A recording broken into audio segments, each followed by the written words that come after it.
Halo guys, terima kasih udah mampir di video ini dan selamat datang kembali di Jurnal Jekodin, tempat di mana kita buka bareng lembaran kisah nyata yang kelam, kisah nyata yang bikin merinding dan kadang di luar nalar bareng aku Jekodin. Guys, bayangin coba, cowok yang dikenal super pendiam, yang alim dan gak pernah bikin masalah, tiba-tiba nekat bawa kapak ke kampus. Lalu buat apa? Yaitu buat ngabisin nyawa temen deketnya sendiri. Semuanya ini cuma gara-gara baper, obsesi, dan ngerasa di PHP-in. Hingga akhirnya berakhir jadi tragis beneran guys.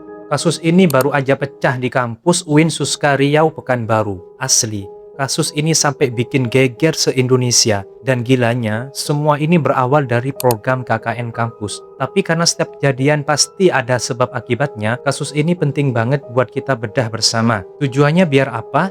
Biar kita bisa ambil pelajarannya dan jangan sampai kejadian kayak gini keulang lagi dimanapun itu. Terutama nih buat kita semua yang biasa jadiin kasus true crime kayak gini sebagai awareness. Oke, nggak usah kelamaan, langsung aja kita bedah kasusnya sedetail mungkin yang aku bisa. Tapi kayak biasa, cari posisi duduk atau rebahan paling PW. Jadi kalau udah nyaman, udah santuy, yuk kita mulai bedah awal mula dari malapetaka ini.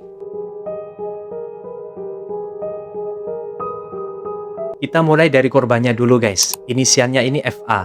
FA ini asalnya dari Kabupaten Bintan, Kepulauan Riau. Kalian pasti tahulah daerah yang pantainya itu cakep-cakep banget. Di sebelahnya Pulau Batam. Awalnya FA ini tinggal bareng orang tuanya di sana. Nah, abis lulus SMA sekitar tahun 2022, FA ini mutusin buat ngerantau ke Pekanbaru buat kuliah di UIN Sultan Syarif Qasim atau yang biasa dikenal dengan UIN Suska Riau. Dia ini ngambil jurusan ilmu hukum. Dan selama di Pekanbaru, Eva ini tinggal di rumah pamannya di Kelurahan Labuh Baru Timur. Jaraknya ini lumayan lah, sekitar 25 menitan kalau ke kampus. Anaknya ini pinter bergaul guys. Ekstrovert dan gampang banget temenan. Makanya di jurusan tuh temennya nih banyak banget. Gak cuma nongkrong, FA juga jago bela diri. Dia ini aktif banget jadi anggota di pencak silat PSHT. Oh iya, selama kuliah, FA ini LDR-an sama pacarnya yang itu kerja di pertambangan migas di lepas pantai Batam. Nah, biarpun jauh, kalau lagi senggang mereka suka nyempetin ketemu buat jalan berdua. Nah, di sisi lain, ada cowok teman sejurusan FA. Namanya ini Raihan Mufazzar. Awalnya mereka tuh nggak ada hubungan apa-apa, boro-boro deket. Kenal aja cuma sekedar tahu muka karena memang seangkatan. Nah, si Raihan inilah yang nantinya bakal jadi sumber petaka guys. Raihan ini tinggal sama orang tuanya di desa Muara Umai, Kabupaten Kampar. Jarak dari rumahnya ke kampus itu sekitar 40 menitan naik motor. Nah, karakter Raihan ini beda 180 derajat sama FA. Dia tuh super pendiam, kemudian tertutup, dan gak pernah cerita masalah pribadi ke keluarganya. Di desa, dia ini dikenal sebagai cowok introvert yang anak rumahan banget. Nongkrong aja jarang, jangankan macem-macem. Dia tuh belum pernah pacaran sama sekali, tapi tangganya pada kenal dia sebagai anak yang baik, anak yang penurut, dan rajin ibadah di masjid. Di kampus pun sama, Raihan ini lebih sering menyendiri dan susah ngebaur dengan teman lainnya. Nah, karena Raihan nutup diri, FA yang seangkatan pun ya nggak terlalu kenal sama dia. Ya udah, jalan masing-masing aja, sampai akhirnya 3 tahun berlalu, masuklah mereka di bulan Juli 2025. Di kampus nih mulai ngadain program KKN buat tugas mahasiswa. Kebetulan banget, FA sama Raihan ini kebagian masuk di satu kelompok KKN yang sama. Kelompok mereka ini isinya campur ya, dari berbagai jurusan dan fakultas. Jadi lumayan rame lah anggotanya. Mereka ini ditugasin buat baksos di desa Tanah Datar, Kabupaten Indragiri Hulu. Buat yang belum tahu, jaraknya tuh jauh banget. Sekitar 4-5 jam dari kampus guys. Karena jauh, anak-anak KKN ini nginep bareng di satu posko desa selama kurang lebih 40 hari. Tapi tenang, tidurnya ini dipisah kok antara cowok sama cewek. Tapi kalau lagi ngejalanin proker atau tugas desa, mereka ya kerja bareng. Gotong royong, cowok cewek nyampur di sana. Nah, pas lagi asik-asiknya jalanin program KKN ini, FA ini merhatiin si Raihan. Raihan kelihatan banget kesulitan ngebaur. Dia sering mojok sendirian, jarang gabung, bahkan jarang ikut bantu-bantu. Nah, karena Eva ini orang yang gak tegaan dan ngerasa, wah ini kan temen sejurusan gue, akhirnya nih dia inisiatif ngedeketin. Padahal sebelumnya mereka ini nggak pernah ngobrol. FA ini kemudian ngajak Raihan ini gabung, ngajak ngobrol, ngajak makan bareng. Biar apa? Biar Raihan ini nggak ngerasa sendirian gitu loh. Kalian tahu kan, cowok yang nggak pernah pacaran dan sepi, tiba-tiba dikasih perhatian sama cewek asik. Wah, tentu Raihan ini seneng banget.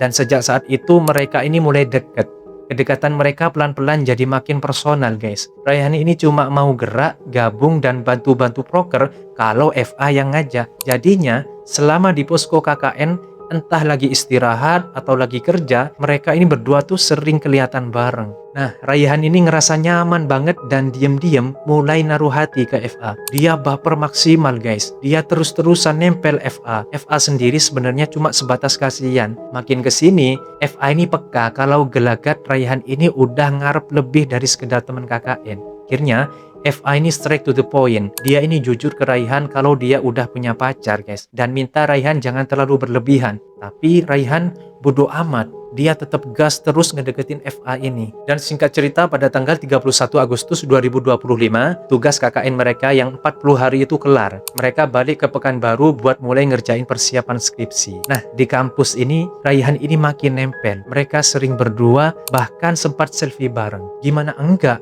Raihan tuh selalu nawarin diri buat berangkat dan pulang kampus bareng. Karena lagi sibuk ngurusi proposal, mereka juga sering ketemuan buat saling bantu garap tugas. Dan karena sering bareng inilah, Raihan ini makin jatuh cinta. Dia sering banget jemput FA di rumah pamannya buat ngajak jalan. Puncaknya nih, mereka sempat datang berdua ke acara resmi dan foto pegangan tangan. Gak cuma itu, yang bikin makin parah, mereka sempat main berdua di rental PS dan mereka ciuman guys. Gara-gara kejadian di rental PS ini, Raihan makin yakin kalau mereka tuh ada sesuatu. Padahal statusnya teman. Dan di titik ini guys, FA ini sadar kalau pertemanan mereka udah bablas. Dia ngerasa bersalah banget. Apalagi dia masih punya hubungan serius sama cowoknya yang di pertambangan. Lalu FA ini mutusin buat narik diri dan ngejauh dari Raihan sebelum makin kacau. Dia pakai alasan mau fokus ngerjain proposal skripsi. Tapi Raihan gak terima dikituin. Dia terus neror dan ngubungin FA. Sampai akhirnya FA risih dan langsung ngeblokir nomor Raihan. Nah, sejak November 2025 ini hubungan mereka putus total. Tapi disinilah plot twistnya. Raihan yang belum siap kehilangan FA, hatinya hancur banget. Kekecewaannya numpuk dan pelan-pelan berubah jadi dendam kesumat. Masuk di tanggal 15 Februari 2026, sakit hatinya makin mendidih. Dia ini nekat posting foto-foto dan video mesra mereka di TikTok. Termasuk foto gandengan tangan sama video pas mereka di rental PS. Maksudnya ini jelas, biar FA itu lihat. Raihan emang udah tahu FA punya pacar, makanya dia ini sengaja. Dia nggak terima kehilangan cewek yang udah dia cintai setengah mati. Sakit hatinya ini udah di level puncak, sampai akhirnya memicu rencana yang super keji. Puncaknya itu tanggal 25 Februari 2026, sehari sebelum kejadian. Raihan ini udah bener-bener putus asa, dan malamnya pas rencananya udah mateng, dia bikin IG story pakai lirik lagu bahasa Inggris yang artinya serem banget. Kurang lebih artinya tuh gini, cintaku adalah bunga di tanganmu. Ini adalah waktu kita. Aku akan memberimu sesuatu yang tak terlupakan. Baris terakhir ini yang bikin horor banget. Sesuatu yang tak terlupakan. Dan besok paginya, Kamis 26 Februari 2026, Raihan tahu persis hari itu FA ada jadwal sidang sempro di kampus. Pagi-pagi buta, Raihan ini ngasah parang sama kapak di rumahnya sampai tajam bener. Habis itu, 2 senjata tajam ini dia masukin ke dalam tas ranselnya. Akhirnya Raihan berangkat ke kampus bawa niat jahat. Di sisi lain, FA yang nggak tahu apa-apa juga berangkat buat sidang sempro. Nyampe di Fakultas Syariah dan Ilmu Hukum, FA ini nunggu di ruang sidang. Sendirian nunggu dosen penguji datang, tiba-tiba Raihan ini masuk ruangan, santai aja duduk di sebelah FA.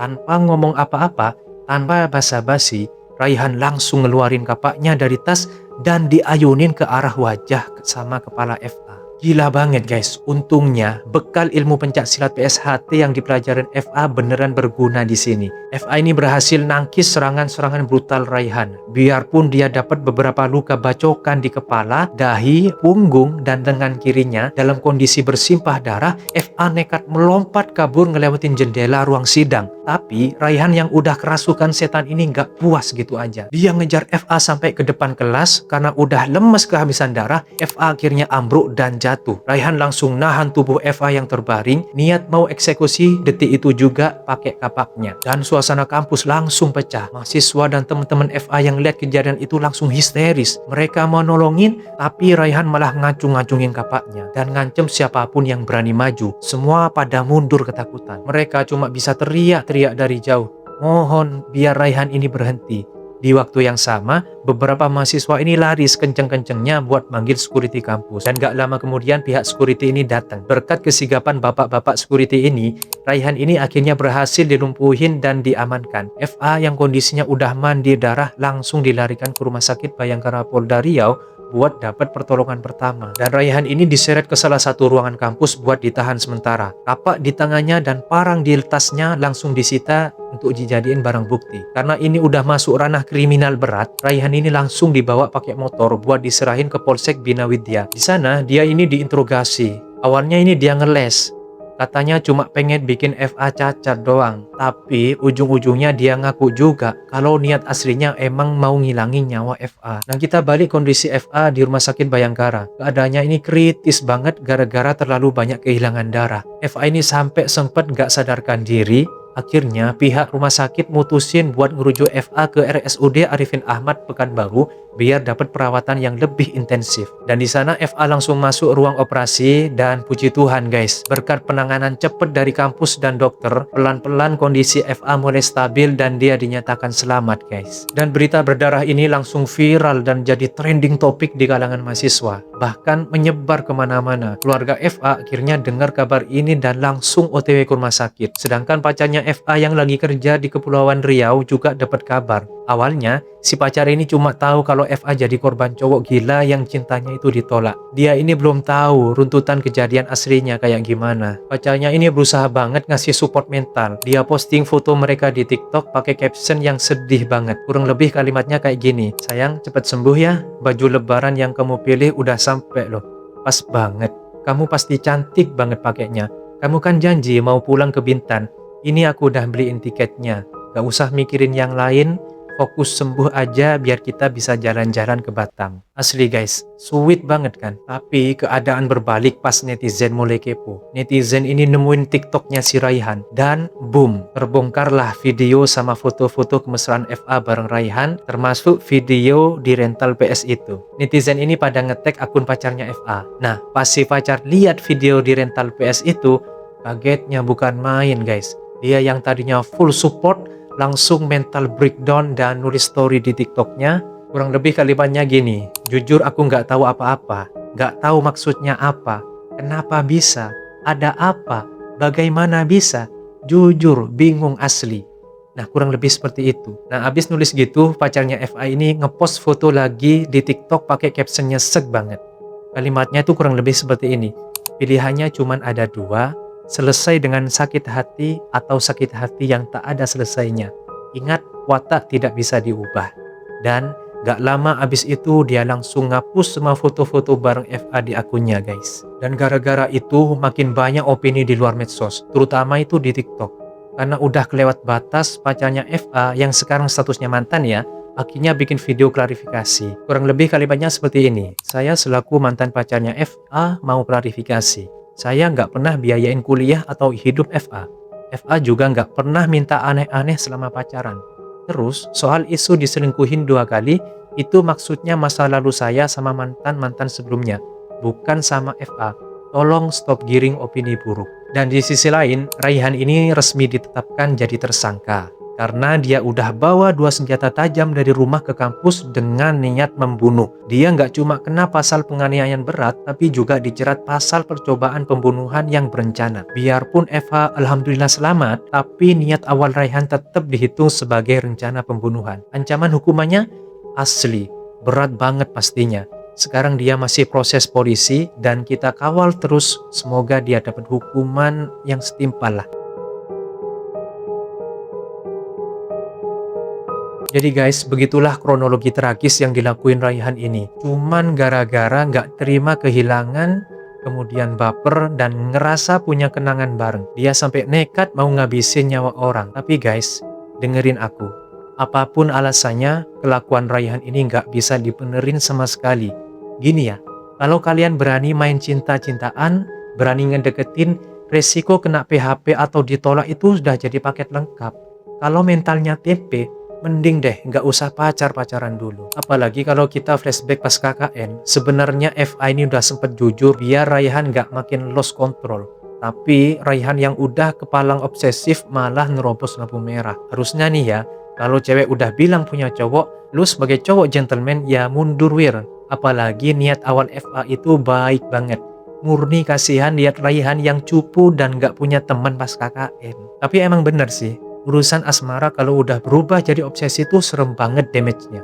Makanya buat kalian yang nonton video ini, please banget guys, kita nggak usah fokus ngomongin siapa yang paling salah di sini, tapi fokus ke pelajarinya. Niat aku bahas ini di jurnal Jagodin tuh biar kita melek. Buat kalian yang mungkin lagi ngalamin di PHP-in atau disakitin sama gebetan, tarik napas dulu. Tolong banget guys, jangan pernah ngambil keputusan impulsif pas kalian lagi emosi atau marah besar. Apalagi sampai dendam kesumat kayak gini. Jangan sampai. Kenapa coba? Karena ujungnya kalian gak cuma ngancurin hidup orang lain, tapi ngancurin masa depan kalian sendiri. Terus bikin malu keluarga. Lihat tuh si Raihan, sekarang nyesel pun percuma dibalik jeruji besi. Masa mudanya amblas gitu aja gara-gara ego yang sesaat. Dan sebaliknya buat kalian yang emang gak niat serius sama seseorang, janganlah suka ngasih sinyal atau harapan lebih ke temen. Kalau mau baik ya sewajarnya aja guys. Baik kan gak harus pakai skinship berlebihan sampai bikin anak orang baper. Dan kalian pasti lebih ngerti lah porsinya kayak gimana. Makanya jadiin ini pelajaran berharga ya. Please, amit-amit jangan sampai ada lagi kasus beginian. Oke, sampai di sini dulu obrolan kita di video kali ini. Kalau kalian ngerasa enjoy sama cara aku bawain cerita di jurnal Jagodin, jangan lupa klik tombol like-nya ya. Share juga ke tongkrongan kalian biar pada aware. Kalau ada request kasus lain, langsung drop aja di kolom komentar ya. Nanti kita ngobrol di bawah. Dan makasih banyak udah nemenin dari awal sampai akhir. Aku Jagodin, pamit undur diri. Stay safe dan sampai ketemu di lembar jurnal Jagodin berikutnya. Bye-bye.